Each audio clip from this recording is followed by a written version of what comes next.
What's going on? Jake here with Uncommon EDC. Today we're taking a quick look at the Case Sodbuster Jr. Beautiful knife, iconic pattern, and a pattern that I was hesitant to pick up because I couldn't decide which covers I wanted to go with. I know now that was probably irrelevant because this is almost certainly a pattern that I'm going to own several of, but going into it wasn't sure how much I was going to like it. So fortunately, my sister did take the decision-making process out of my hands, purchase this one as a gift, so huge shout out to her. Not sure she'd want to be named, but she's regularly in the Just a Tip chat, so say hi to her if you see her there. But she went with the Cayenne Bone with the Crandall Jigging, and great choice. It's absolutely beautiful. The orange is super vibrant. I love the way that it fades to that yellow on the edges there. And that Crandall Jigging pattern is very unique, super visually interesting to look at, and just really well applied. Also adds a little bit to the grip. Now, if you're familiar with slip joints at all, you're almost certainly familiar with this pattern, even if you don't recognize the name Sodbuster or Sodbuster Jr., although you probably do because Case is probably the biggest name in the slip joint community, and they own the rights to the name Sodbuster and Sodbuster Jr. Now, they don't own the pattern itself, so pretty much every major slip joint company has their own version of this. They have different names, but they're all going to be synonymous with hardworking, basically, because this is considered a working man's knife. And I can see why. It's really a perfect size for it. 3.63 inch handle, so not huge, but enough that I'm easily able to get a 4-finger grip, and it's an extremely comfortable grip as well. You have this kind of nice swoop towards the butt here that really keeps you locked into place nicely. The jigging even adds a little bit to that grip, but it feels excellent in hand. We also have a very versatile blade shape with that Skinner blade, 2.8 inches. This one in the true sharp stainless, although I'm sure they have it in carbon steels and stuff like that as well. But 2.8 inch Skinner blade, it has this great belly near the front, a very usable tip, super slicey, and just a overall versatile shape for the knife and that blade. So really, really happy with that. Now let's get into the knife itself. We'll close it up and talk about the fit and finish. One of the things I was worried about getting this as a gift is you hear horror stories about ordering Case knives online, their fit and finish. I'd say this is very solid, probably a B to a B+. And honestly, that's been my experience. You know, I started out, I don't have a ton of Case knives. I started out buying older Case knives that I can handle in person, check them out, make sure the fit and finish is there.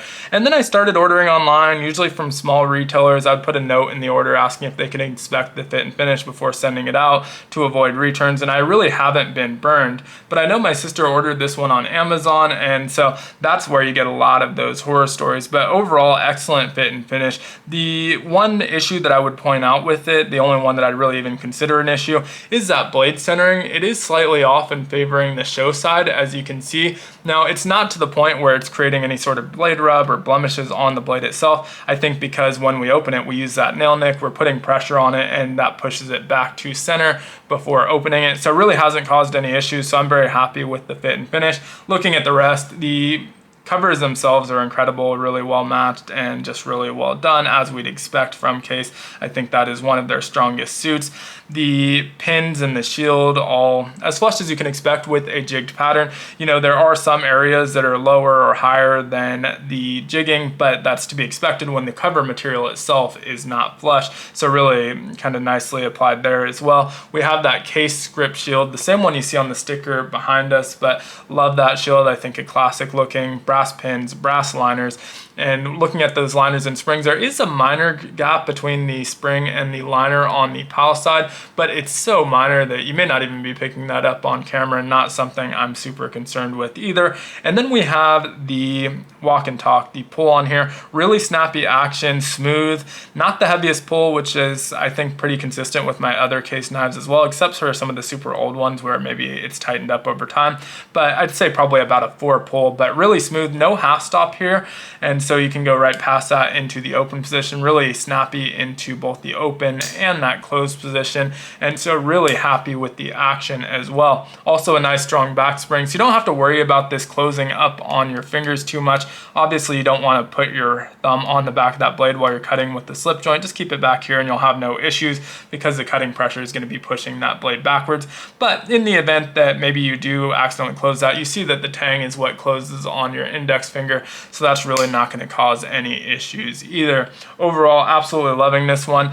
And another thing about the Sodbuster Jr. is that Typically, this is a little bit of a less expensive pattern from Case, American-made brand, and you can get these a little bit cheaper than their other models. This one I think is probably about $50 to $60 with the bone cover. Some of those synthetic materials may be even cheaper, but a little bit cheaper than what you see from the other models, which makes it a great user knife as well. And I think a lot of the brands carry that over as well. They're trying to make this their budget line, and so you see like the yellow Delrin and stuff is a popular one for this, and it's a pretty cheap material, but it's going to be durable and inexpensive, and you can just use it without worrying about beating it up. So absolutely loving this one. Would love to hear your thoughts on it in the comments. We can take a look at that Tang etch now as well if my camera will focus on it. We have the Case XX and the dots. I can't tell how many dots it is in open, but I think if we close it halfway, it looks like 7 dots there. And then we have USA 6137 SS for the stainless steel, again, if my camera will focus on that. And that's about it for this one. But again, would love to hear your thoughts. If you have a Sodbuster Jr., what covers you went with and what year yours is. Just love talking about that kind of stuff down in the comments. As usual, if you enjoyed the video, consider liking, commenting, subscribing, or joining the channel as a member. They all help the channel out a ton. I'm putting out weekly member exclusive videos as well, so definitely check that out if that's something you're interested in. But hope you enjoyed the video. Thanks for watching. Take care.